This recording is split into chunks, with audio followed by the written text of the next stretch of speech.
Kind of tell you what I told the team. It's a very disappointing loss. We didn't answer the bell today. Obviously, there's a lot of work to be done. Way too many penalties, did too many things to help them, gave up explosive plays, had a major error on special teams that was totally unnecessary that led to a score on their part. Got to give them a lot of credit. They did a nice job with their offense based on what we were trying to do on defense, but we didn't execute well enough. Got to give our players a lot of credit for, fighting back, getting back in the game after getting behind 21-7, and having an opportunity to win, at the end. Wish we could do some things a little different in the end, play a little better.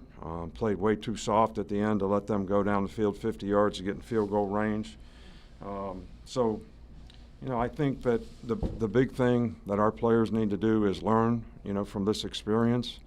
Have more respect for playing with discipline so we don't get penalties, we don't help the other team, we don't make mental errors that help the other team. But I also told the players that we can accomplish every goal that we've had start at the beginning of the season.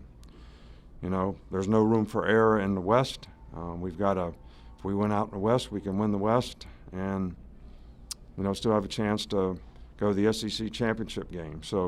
But I think the key to the drill is you got to learn from these experiences. You got to learn from the mistakes that you made. You never improve if you can't learn from the mistakes that you make. And obviously, we got a lot of work to do. I hope everybody, is all in on trying to do that work so that we can improve and, play better. I thought Bryce played really well in the game, made a lot of plays offensively, didn't get it done on defense when we had the chance. And then their last drive when they tied the game up, they got a third down penalty, got a fourth down penalty that, led to their score to tie the game, and, had an opportunity, needed to get a little closer for the field goal kicker, and we didn't get that done. Questions? Katie? Coach, you talked about doing things differently at the end. On offense, when the ball got down to the 30, what was kind of the strategy throwing it 3 straight times? Was it trying to set up for the field goal, or were you trying to score something? No, we were trying to move it closer, and we thought they were blitzing and had a loaded box a lot, and thought we could make plays in the passing game. Jameer had a chance to make a play. That's the best thing that we did all night. So, that's how we thought we could get it closer. When I say that, I don't mean we should have ran it instead of pass it. I didn't mean that at all. They were blitzing and we were in empty, so you got to throw the ball hot, and we didn't do it exactly right. Mason?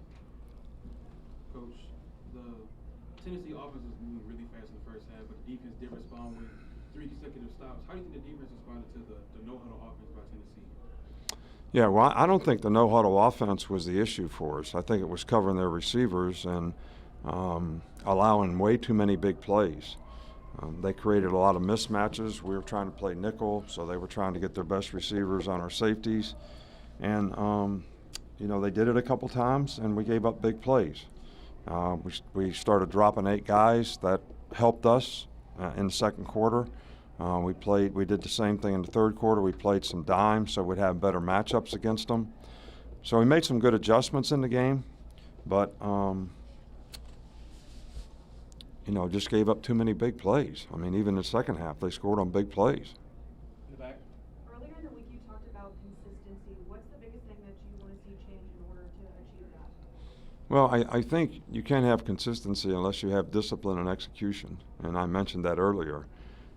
So it's not just penalties. It's just, did I block the right guy? Did I do it the right way? Did I cover the right guy? Did I cover him the right way? Did I rush the passer the right way? Did we run the stunt, stop the run, stay in my gap? All those things are little things that you have to pay attention to detail on so that you play together as a unit.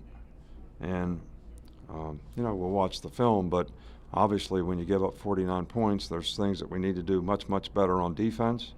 And, we need to be able to take advantage of the situation we had on offense at the end of the game, although the offense did a really good job of moving the ball, keeping the ball, and scoring points.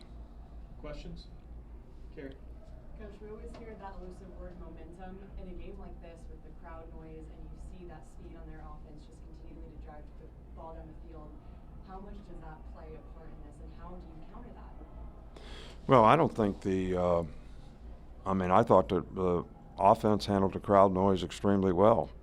We were able to go on the clap, and, the motion penalties that we had, a couple of them had nothing to do. Guy moved with no clap, no nothing, just, I don't know why, but I thought we handled the noise extremely well, in the game. And they had a great crowd. The crowd did a great job in the game. And, we changed the momentum of the game several times. We just weren't able to take advantage of it by getting enough stops on defense. Joe? What are your thoughts on the decisive pass interference penalty wiped away the interception? I can't really comment on it. It's hard to see when it's down in a corner. I thought the guy made a good swat on the ball, and we intercepted a tip ball. And we had another one on 3rd and 6. Guy had good coverage on a guy. So I don't know. I think, pass interference is one of the most controversial calls in college football, right now. And, I've talked about it before, but just inconsistency in how it gets called, not just on those calls, but in all calls. And, officials do the best they can, and I'm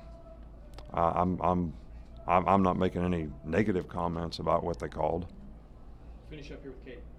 Despite the loss, how impressive is it what Bryce was able to do today after not being able to practice a ton this week and coming back from the injury and kind of getting more receivers involved in the offense? Well, I had total trust and confidence that he had practiced enough that he wasn't going to forget how to play quarterback, and he didn't. So even though he wasn't able to practice, especially throwing the ball as much in the passing game, getting him healthy so that he could go out there and throw it effectively was probably the most important thing. And I think the way our medical staff managed that gave him the best opportunity to do it, and he obviously came through and played really well today.